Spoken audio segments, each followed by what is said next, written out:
Assalamualaikum warahmatullahi wabarakatuh. Bismillahirrahmanirrahim. Alhamdulillahirabbil alamin. Wassalatu wassalamu ala sayyidina Muhammadin wa ala alihi wa sahbihi ajma'in. Amma ba'd. Pada kesempatan kali ini insyaallah kita akan mempelajari salah satu kitab yang ditulis oleh Al-Habib Hasan bin Ahmad Baharun, pendiri Pondok Pesantren Darul Ulum wa Dakwah, yaitu kitab beliau yang berjudul Pengantar Ilmu Nahwu. Dalam kitab ini beliau mencatat beberapa poin-poin penting di dalam ilmu nahwu yang merupakan dia poin-poin inti atau poin-poin yang sering digunakan ketika membaca kitab. Artinya dalam kitab ini beliau tidak sedang memperinci ilmu nahwu, melainkan hanya memberikan pengenalan kepada hal-hal yang sering ditemukan oleh santri ketika membaca kitab. Nah, maka insya Allah kita akan hari ini akan mulai pelajaran di kitab ini dari nomor 1 insya Allah sampai nanti nomor 42 selesai kitabnya insya Allah, dan setiap pelajaran kita ambil 1 atau 2 nomor dari kitab ini. Kita langsung mulai aja ke pelajaran nahwu yang disampaikan oleh Habib Hasan dalam kitab yang satu ini. Bismillahirrahmanirrahim. Nomor 1, kata-kata atau kalimat dalam bahasa Arab itu ada 3 macam. A. Isim. Yang pertama adalah isim, ismun, yang artinya kata benda. Contohnya seperti waladun, kitabun, qalamun, sayyaratun. Itu yang pertama. Yang kedua, B. Fi'il atau fi'lun, yang artinya adalah kata kerja, seperti yaktubu, yashrabu, yajlisu. C. Harfun, yang artinya kata penghubung. Contohnya seperti li, fi, ila, dan min. Itulah nomor 1 yang disebutkan oleh Habib Hasan Baharun dalam Pengantar Ilmu Nahwu. Jadi kesimpulan dari nomor 1 itu, beliau menjelaskan bagaimana bahwa kalimat dalam bahasa Arab itu terbagi menjadi 3. Ada isim, yaitu kata benda. Kata benda yang ya tentu kita bisa membedakan antara kata benda dengan yang lain. Buku, pulpen, papan tulis, mobil, gelas, itu semua masuk dalam kata benda. Nah, yang kedua adalah fi'il. Fi'il itu adalah merupakan kata kerja.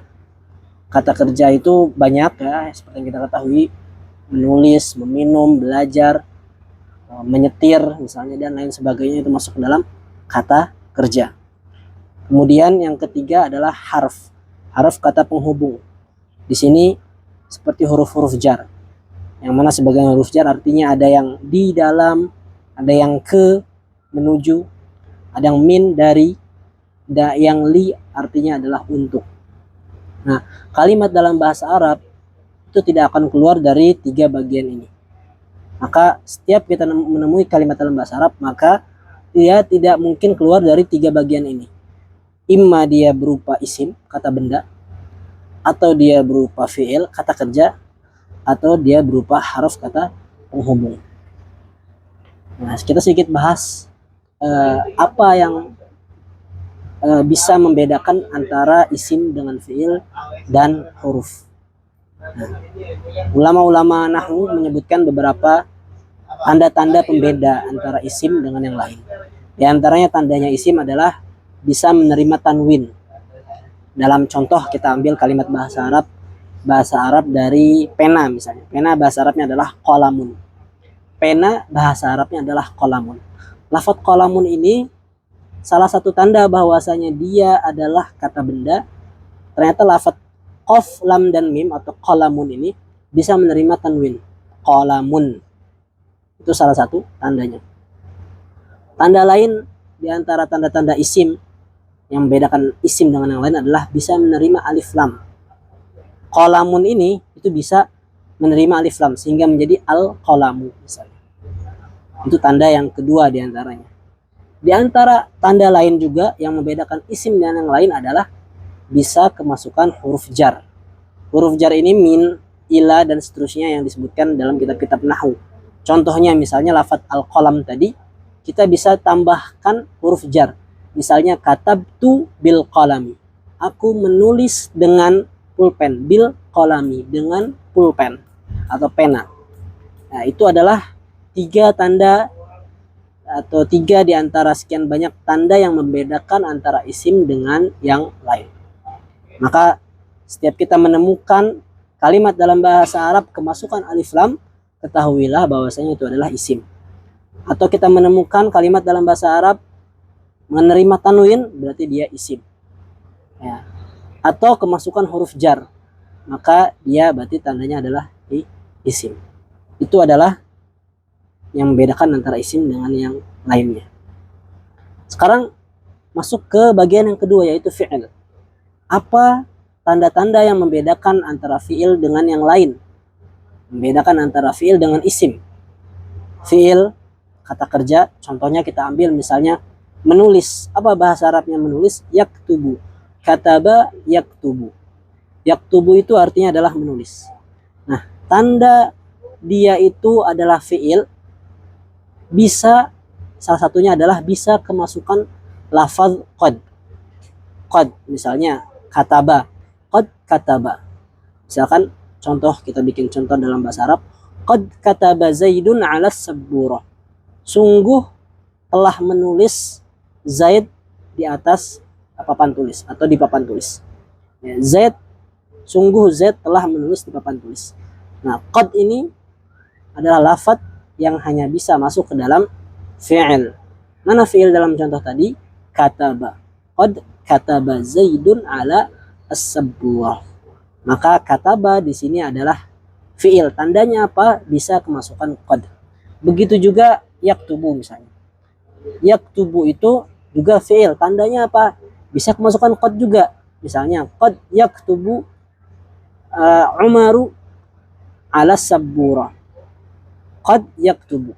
Sekarang qad artinya berubah menjadi terkadang karena masuk ke dalam fi'il mudhari, yaitu yaktubu. Qad terkadang yaktubu Umaru, Umar menulis 'ala sabburah, di papan tulis. Nah, maka yaktubu di sini yang menjadi contoh adalah yaktubu di sini dia adalah fi'il atau kata kerja. Apa tandanya? Tandanya dia kemasukan lafaz qad. Itu di antara tandanya. Di antara tanda lain yang menunjukkan bahwasanya ini adalah fi'il adalah kemasukan, khususnya fi'il mudhari, ini khusus untuk fi'il mudhari. Nah, ini terkhusus untuk fi'il mudhari, yaitu dia bisa kemasukan sin yang artinya akan, atau saufa yang juga artinya akan tapi lebih lama. Misalnya, sayaktubu Umaru 'ala sabburah. Apa artinya sayaktubu Umaru? Artinya adalah Umar bakal menulis. Sin ini artinya bakal atau akan. Alas saburo di papan tulis. Kemudian contoh saufa misalnya. Saufa yaktubu Umaru 'ala as-sabburah. Umar akan menulis di papan tulis. Tapi ketika menggunakan saufa, akannya ini nanti agak jauh waktunya. Syahidnya di mana? Contohnya yaitu kata-kata yaktubu tadi. Yaktubu adalah fi'il, tandanya apa? Kemasukan huruf sin di contoh yang pertama tadi. Yang contoh yang kedua kemasukan saufa. Nah, adapun kalimat yang ketiga yaitu huruf. Tandanya apa? Tandanya dia tidak memiliki apa yang dimiliki oleh isim, juga tidak memiliki apa yang dimiliki oleh fi'il. Kalau kata bahasa ulamanya, la yaqbal alamatal fi'li wala alamatal isim. Jadi huruf ini tidak menerima tanda fi'il, juga tidak menerima tanda isim. Contohnya min. Min ini isim, fi'il, apa huruf? Kita lihat, min bisa kemasukan tanwin apa enggak? Enggak bisa. Min yang artinya dari misalnya. Salah satu artinya adalah dari. Min dia tidak bisa kemasukan tanwin, berarti dia bukan isim. Sekarang min bisa kemasukan huruf lafaz qad. Qad min misalnya. Gak bisa juga, berarti dia bukan fi'il. Kalau dia sudah tidak bisa menerima tanda isim, juga tidak bisa menerima tanda fi'il, berarti dia adalah bagian kalimat yang ketiga, yaitu huruf atau kata penghubung. Itulah ringkasan atau kesimpulan dari pelajaran pertama dari kitab Pengantar Ilmu Nahwu karya Al-Habib Hasan bin Ahmad Baharun. Mudah-mudahan bisa dipahami dan bisa dikembangkan contoh-contohnya. Sekian dari Al-Fagir. Subhanakallahumma wa bihamdika asyhadu an la ilaha illa anta astaghfiruka wa atubu ilaik. Assalamualaikum warahmatullahi wabarakatuh.